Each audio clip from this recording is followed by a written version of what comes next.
Hi, வணக்கம். எல்லோரும் எப்படி இருக்கீங்க? சௌக்கியமா? இன்றைக்கி நம்ம என்ன செய்ய போகிறோம்? ஈரல் செய்ய போகிறோம். ஈரல் செய்தால் ரொம்ப நல்லது உடம்புக்கு. அது அவ்வளோ அயன் உடம்புக்கு.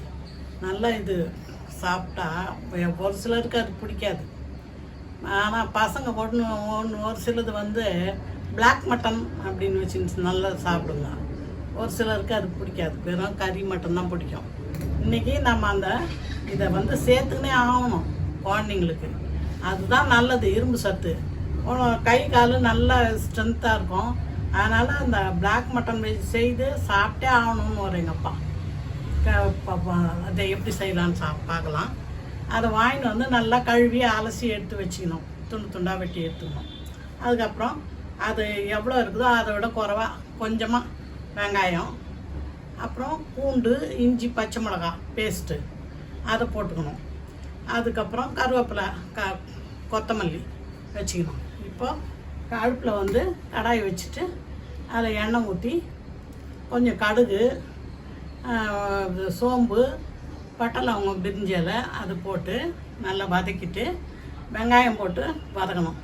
வதக்கிட்டு அந்த பூண்டு இஞ்சி பேஸ்ட்டை போட்டு வதக்கிட்டு இந்த பிளாக் மட்டனையும் போட்டு நல்லா ஒட்டை பிழிஞ்சிட்டு போட்டு நல்லா வதக்கி எடுக்கணும். வதக்கி கொஞ்சம் நல்லா சுருட்டில் உடனே அதுக்கு தேவையான அளவு, அது வேகிற அளவுக்கு தேவையான அளவு தண்ணி ஊற்றிட்டு இதுக்கு குறைவா தான் மிளகாத்தூள் போடணும். ஒரு 2 ஸ்பூன் மிளகாத்தூள், கொஞ்சம் மஞ்சத்தூள், கொஞ்சம் உப்பு திட்டமாக போட்டு நல்லா கலரிட்டு கொஞ்சம் வறந்தா மாதிரி ஆன உடனே இதுக்கு தண்ணி வேணுன்ற அளவுக்கு ஊற்றி மூடி வச்சிடணும். இது ரொம்ப சிம்பிள். கொஞ்ச நேரம் ஒரு 1/4 மணி நேரத்தில் வெந்துடும்.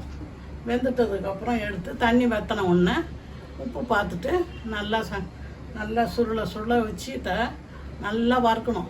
செவக்க வறுக்கிறதுல தாங்க அது டேஸ்ட்டே. நல்லா வறுக்கணும். அந்த கொத்தமல்லியை மேலே தூவிடணும். உப்பு பார்த்துட்டு இதை இறக்கி வச்சிடலாம். இது ஏதாவது குழம்பு வச்சுட்டு இதை வச்சு தொக்கா வச்சு சாப்பிட்டுடலாம். அதுக்கு தான் இது. குழம்பு வைக்க முடியாது ஈரலில், அப்படியே வறுத்து வச்சிடலாம். வாங்க செய்யலாம். எல்லாத்தையும் எடுத்து வச்சுருக்கேன் பாருங்கள். பூண்டு இஞ்சி பேஸ்ட்டு, ஈரல், வெங்காயம், பட்டை லவங்கம், இந்த பச்சை மிளகாவை நசுக்கி அதை கூட சேர்த்துக்கணும். இப்போ கடாயை அடுப்பு பற்ற வச்சு கடாயை வச்சுட்டு எண்ணெயை ஊற்றணும்.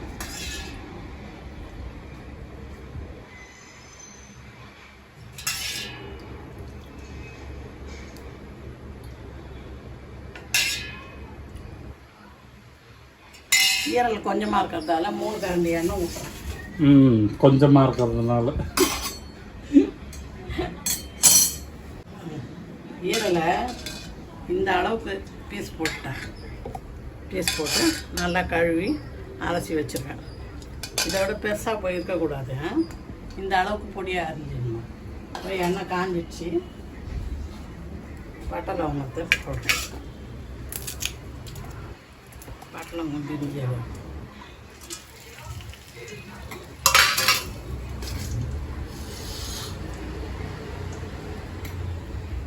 அது பொரிஞ்ச உடனே வெங்காயத்தை போடணும்.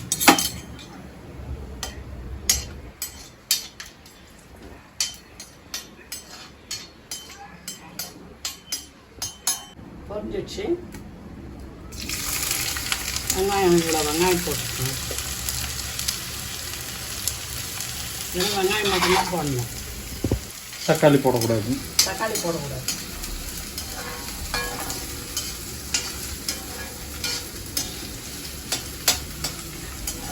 அந்த புளிப்பு டேஸ்ட் இருந்தால் நல்லா இருக்காது. அதனால தான் வெங்காயம் போட்டு தக்காளியை போடாது நிறுத்திடுறது. வெங்காயம் வதங்கிடுச்சு. இந்த இஞ்சி பூண்டு பேஸ்ட்டு 1 ஸ்பூன் போட்டுக்கலாம். பச்சை மிளகாயும் போட்டுக்கலாம்.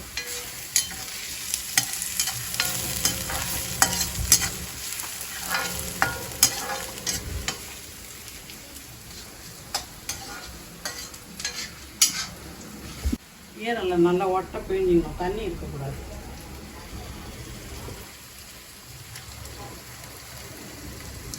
ஒட்டை பிழிஞ்சிருக்கோம்.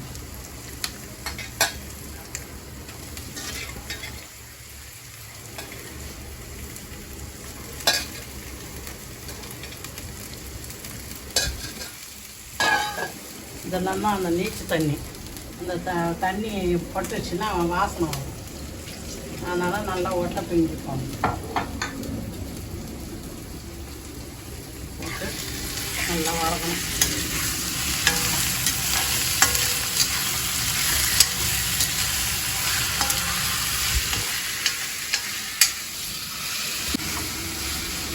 நல்லா வதங்கிடுச்சு. இப்போ கலரே மாறிடுச்சுல்ல. எண்ணெய் நிறைய ஊற்றுனால நல்லா சுள்ள வதங்கிடும். இப்போ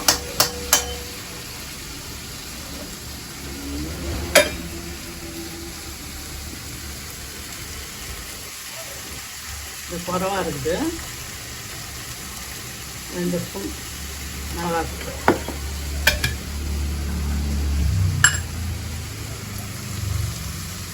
மஞ்சத்தூள் ஒரு 1/2 ஸ்பூன்,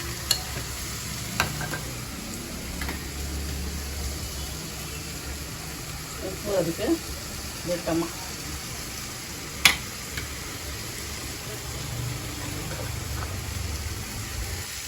தண்ணி கொஞ்சம் போதுமான அளவுக்கு.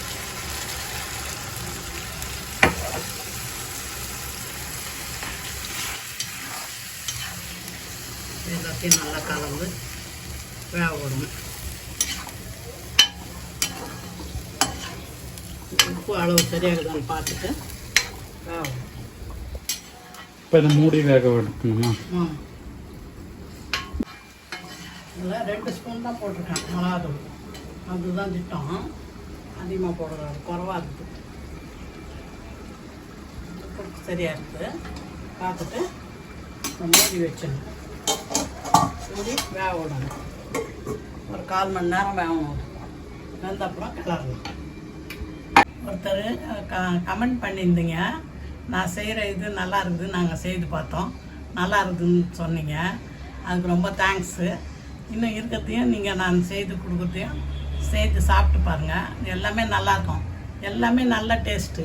ஏன்னா என்னோடய மாமியாருக்கு தவசுப்பிள்ளைன்னு பேர். அவங்கக்கிட்டேருந்து நான் கற்றுக்கினதால எல்லாமே கொஞ்சம் நல்லா செய்வேன். எல்லாமே கொஞ்சம் நல்லா சாப்பிடுவாங்க. எல்லோரும் சொல்லுவாங்க, என்ன ரத்னா வீட்டில் மட்டும் போனால் சாப்பாடு நல்லா இருக்குதுன்றீங்க, எங்கள் வீட்டிலலாம் வந்தால் நிறைய நாள் இருக்க மாட்டேன்றீங்க அப்படின்னு சண்டை போடுவாங்க. ஏன்னா மெட்ராஸில் தானே மீன் ஏறா சொரம் எல்லாம் இருக்குது, மீதி ஊர்லலாம் இல்லை. இங்கே வந்தால் தான் டேஸ்ட்டாக எல்லாமே கிடைக்குதுன்னு எல்லாரும் இங்கே எங்கள் வீட்டுக்கு வந்தால் விரும்பி இருப்பாங்க. இங்கே அந்த மாதிரி இருக்கோம். அப்புறம் எங்கள் அப்பாவுக்கு வந்து நாங்கள் 6 பசங்க மொத்தம், 2 பிள்ளைங்க, 4 பொண்ணுங்க. எல்லாருக்கும் சாமி பேரே வச்சார் எங்கள் அப்பா. விநாயகம், சரவணன், ராஜேஸ்வரி. அப்புறம் வந்து எனக்கு வந்து யசோதான்னு வச்சார். யசோதான்னு வச்சுட்டு அதுக்கப்புறம் இந்த காந்தி பவன் மாற்றினப்போ ரத்னா கஃபேன்னு வச்சு ரத்னான்னு வச்சுட்டாரு. அப்புறம் கௌரி, சரஸ்வதி எல்லாரும் சாமி போட்டவே பேரே வச்சு கூப்பிட்டுன்னு இருந்தார் எங்களை. பக்தி அவருக்கு அது மாதிரி. அதுக்கப்புறம் எல்லாரையும் நல்லா படிக்க வைக்கணும்னு நினச்சாரு. ஏன்னா அவரே அவங்க அப்பா நல்லா படிக்க வைக்கல. எங்கள் தாத்தா எங்கள் அப்பாவை சரியாக படிக்க வைக்கல, இவரும் அந்த நாளில் சரியாக படிக்கல போகிறது. அதுக்கப்புறம் இவருக்கு வளர வளர ரொம்ப கஷ்டமாயிடுச்சு. எல்லோரும் நல்ல நாலேஜோடு இருக்காங்களா, நாம் இப்படி இருக்கிறோமேன்னு ஹோட்டலில் இருக்கும்போது ஒரு மாஸ்டரை வர வச்சு அவரை வச்சு வீட்டில் இங்கிலீஷை வந்து நல்லா பேசினா புரிஞ்சிக்கிற அளவுக்கு ஒரு திக்கி கொஞ்சம் பேசுவார். அந்த அளவுக்கு தமிழ் நல்லா படிப்பார். இங்கிலீஷு கொஞ்சம் திக்கி படிக்கிற அளவுக்கு அவரே நல்லா கற்றுக்கினார். ஒரு மாஸ்டர் வச்சு தானாகவே, அதாவது சின்ன வயசில் போய் படிக்காது, அந்த வயசில் படித்தார். அதுக்கப்புறம் எங்கள் அண்ணனை வந்து பெரிய அண்ணனை வந்து டாக்டர் படிக்க வைக்கணும்னு நினச்சாரு. எங்கள் சின்ன அண்ணன் கொஞ்சம் ஸ்டவுட்டாக நல்லா உயரமாக இருப்பார். அவரை வந்து டெப்டி சூப்பரண்ட் ஆகிறேன்னுவார், என்ன டாக்டர் படிக்க வைக்கிறேன்னுவார். மீதி பசங்களாம் அப்போ ரொம்ப சின்னதுங்க. அதனால் அதுங்களுக்கெல்லாம் எவ்வளோன்னு அவர் கணக்கு போடல, இதை செய்கிறேன் அது செய்கிறேன்னு.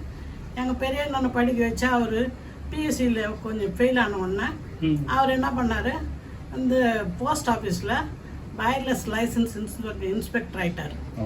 ஆமாம், மெட்ராஸில் வந்து ஷார்ட் அண்ட் டைப் ரைட்டிங் எல்லாம் கற்று ஏதேதோ ட்ரைனிங் எல்லாம் எடுத்து அந்த போஸ்ட்டில் போயிட்டார். அவர் சின்னவர் வந்து ரியல் எஸ்டேட் ஓனர்.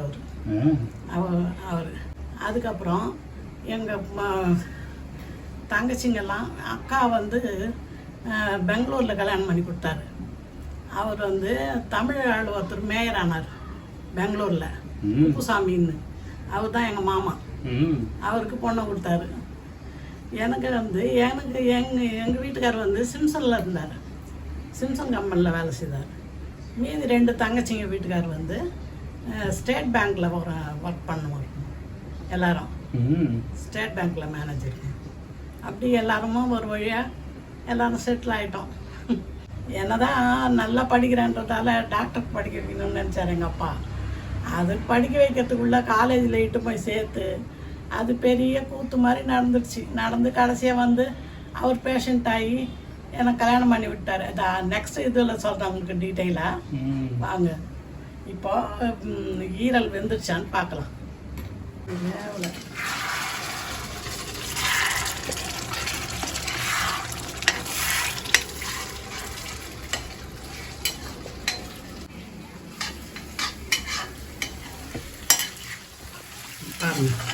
எண்ணெய் அவ்வளோ ஊற்றிருந்தால்தான் நல்லா தொக்கா செவந்து வெந்து வந்துடுச்சு.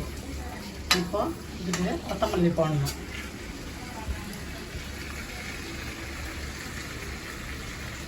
கருவேப்பிலை போடுறதில்லை, நான் வெறும் கொத்தமல்லி மட்டும்தான் போடுவேன்.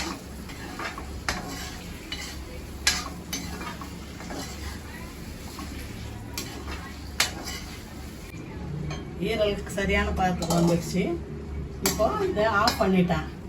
இப்போ வந்து மட்டன் லிவர் ரெடி, சூப்பராக ரெடி ஆயிடுச்சு. இந்த ஈரல் தொக்கை நீங்கள் நல்லா செய்து சாம்பார் சாதம், தயிர் சாதம், ரசம் சாதம் இதோட வச்சு சாப்பிடுங்க. ரொம்ப நல்லாயிருக்கும், உங்களுக்கு பிடிக்கும். பிடிச்சிருந்தா இதை பிரீசி லெமனேடுக்கு லைக் பண்ணுங்கள், ஷேர் பண்ணுங்கள், சப்ஸ்கிரைப் பண்ணுங்கள். நாம் இன்னொரு வீடியோவில் சந்திக்கலாம். பாய்.